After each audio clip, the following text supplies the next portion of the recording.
The first word that comes to mind from starting the journey is responsibility. I want everyone to write that word down because without responsibility, you can't take a journey. In 2008, read the book T. Harv Eker, Secrets of the Millionaire Mind.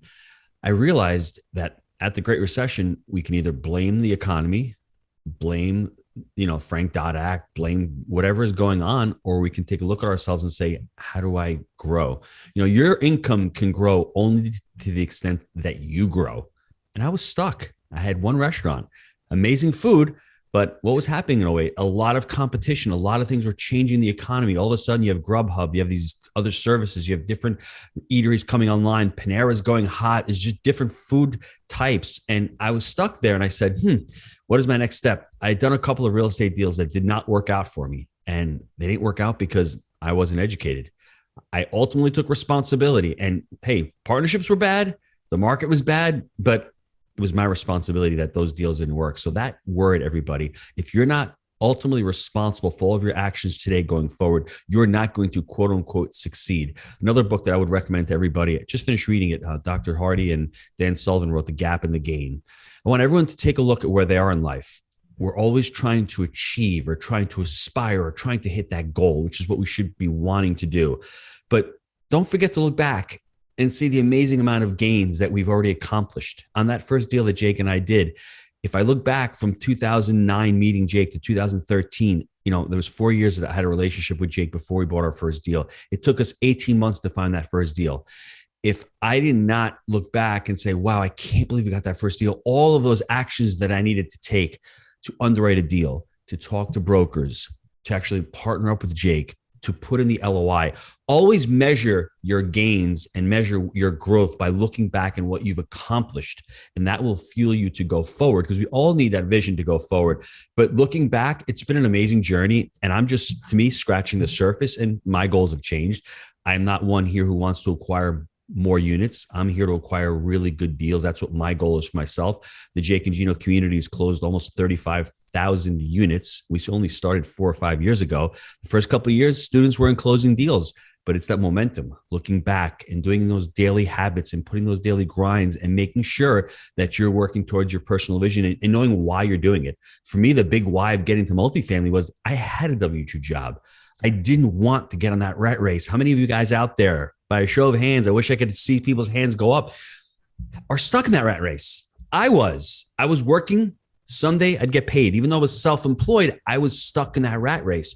I wanted to find, quote unquote, some type of passive income. I didn't want to fix and flip homes. I didn't want to buy single family because I needed something that was scalable, that I could do part-time until I knew in my gut that I could say, okay, restaurant, okay, brother, here are the keys. I'm going to do real estate full-time. And for me, multifamily was that vehicle. So that was the starting point for me, Chris. Love it. And so on responsibility, the book that came to my mind was Extreme Ownership by Jocko Willink. And yes. So it sounds like you've read that too. And yes. Just having that humility to realize that there are things outside your control. I mean, you just can't control them. I mean, it just is what it is. But the things that are within your control, just take ownership of it. Mm-hmm. And then as you're going, having that ability to reflect back, like even if you're not where you're at today, just know that you can reflect back and look at where you are now based on the decisions you made before and how you've progressed. Like I don't early on, I never really dreamed that I'd be doing podcasts. I don't even know if podcast was a thing back then. And, really, I think and a lot of other people, they'll get frustrated with, hey, why am I not here? Because this person's there, this person's there, this person has 500 units. When you look at like for us, we flipped 200 houses. Most people will never flip one. Or if you flipped 5 houses, again, most people will never even make that first offer. Like just having the humility and perspective of where you're at and be able this is why, Chris, this is why they need to read that book, The Gap and the Gain, because you're describing exactly what the gap is. The gap is, well, Chris has done 200 homes. I haven't done one. You can't compare yourself to others. All of a sudden you're in the gap. Yeah. The gain is, well, I just started and I've already got a deal in the contract, or I'm already looking and walking deals and I'm going to get a deal. That's the gain. So we are all the time, I would say all the times, but many times we find ourselves in the gap. Let me give you a quick example from the book. You have a child, you give that child 6 spoons. He's happy with the 6 spoons. You take one away, the child has a temper tantrum. He's in the gap, but he has 5 spoons. He didn't have any before. Now he has 5. He's looking for that 6th one. Practice gratitude every day. Be happy that you have 5 spoons. And that's how we are as adults. Don't worry what Chris has done. Don't worry about Gino's resume. It's taken time for us to get there. And if you can worry about what you're doing and focusing on your goals and your aspirations and surrounding yourself with people who will aspire to you, that's what the community is all about that we've created. We have like-minded individuals in there. We're creating multifamily entrepreneurs. You need that accountability. You need that network, especially in real estate. Chris is not flipping 200 homes a year by himself. He's talking to Gino right now. He has other people and other team members doing that. That's the important thing, but you don't just show up and start flipping 200 homes. There's a process that takes place. There is a humility. There's a service. There's a lot of hard work.